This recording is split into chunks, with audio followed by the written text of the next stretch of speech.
Have you ever really stopped to think about it? I mean, right now, wherever you are, there are thousands of lights on in your city. Your phone is probably charging, maybe the AC is humming away. Electricity is just there. It's everywhere, all the time. But where is it all coming from at this very second? And that question leads us to this huge, fascinating paradox that literally powers our entire modern world. You see, our cities are constantly glowing, but there's almost no stored electricity making it happen. So if we're not pulling from some giant, invisible tank of power, how is it possible that the lights never go out? Well, the answer is what we can call the power paradox. And it really gets the core of why you can't just, put electricity in a tank. It's because unlike almost every other utility we rely on, electricity presents this unique and absolutely massive storage challenge. Think about it. We can store water in reservoirs for months. We can store fuel in tanks and then just use it whenever we need it. Pretty simple, right? But electricity? Oh, it's a completely different beast. It operates on a strict use it or lose it principle. That means it has to be generated on demand, at the exact moment you ask for it. Okay, so why is it so hard? Well, for one, storing electricity on a citywide scale is just mind-blowingly expensive. And the kinds of batteries we have today, they degrade over time. They lose their ability to hold a charge. Plus, just think about the sheer physical space you'd need. A major city can consume gigawatts of power. That's billions of watts every single second.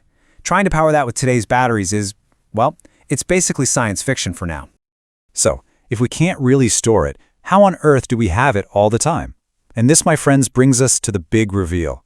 The secret behind our constant, reliable power isn't storage at all. It's an incredible, non-stop, real-time balancing act performed by the electrical grid. And here it is. This is the one thing you really need to understand. The electricity you're using right this second was generated just for you, at the precise moment you needed it, not a second before and not a second later. It's a perfectly timed delivery system, operating on a continental scale. So let's redefine what the grid actually is. It's not a reservoir of power waiting to be used. You should think of it as a live, breathing, dynamic system. Its one and only job is to make sure that the amount of power being generated perfectly, and I mean perfectly, matches the amount of power being used by everyone second by second, 24/7. And the stakes here, they couldn't be higher. Because if that perfect balance between supply and demand is lost, even for a moment, the whole system can become unstable, and the entire grid can collapse into a massive blackout. It is a constant high-wire act, with absolutely no safety net. So what does this balancing act look like in the real world? Okay, picture this. It's a scorching hot summer evening. Millions of people get home from work, and at almost the same time, they all turn on their air conditioners. Boom. That's a massive, sudden spike in demand. Well, grid operators see this change instantly on their screens. They immediately send out orders to power plants to ramp up production. And deep inside those plants, giant generators literally start to spin faster to pump out more electricity. All of this happens in a matter of seconds. It's incredible. You see, the grid isn't just some static collection of wires. It's alive. It breathes. It responds.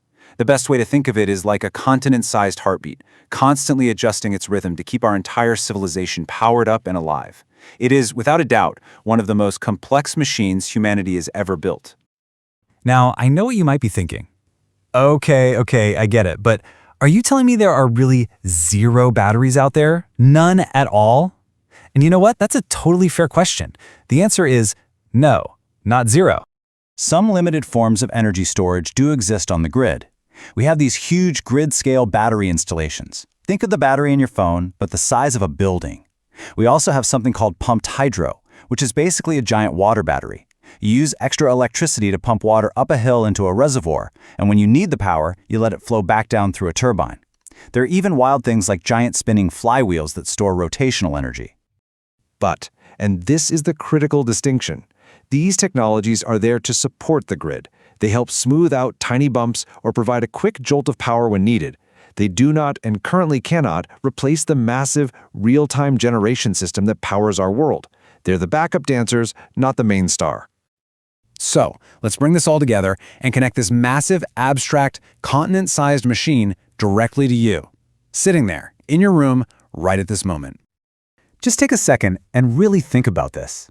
The light coming from your lamp, the power running your computer, that specific electricity did not exist a few seconds ago.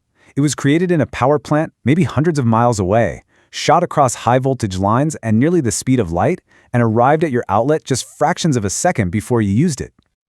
Now look, the future is really exciting. Battery technology is getting better all the time, and we're building smarter grids that can manage all this stuff more efficiently. But that's the future. For right now, today, our entire world runs on this incredible, invisible, real-time system. So here's the thought I want to leave you with. From now on, every time you flip a light switch, just remember this. Your simple little action sent a signal out across this vast, complex network, and somewhere out there, a giant generator spun just a little bit faster. Just for you.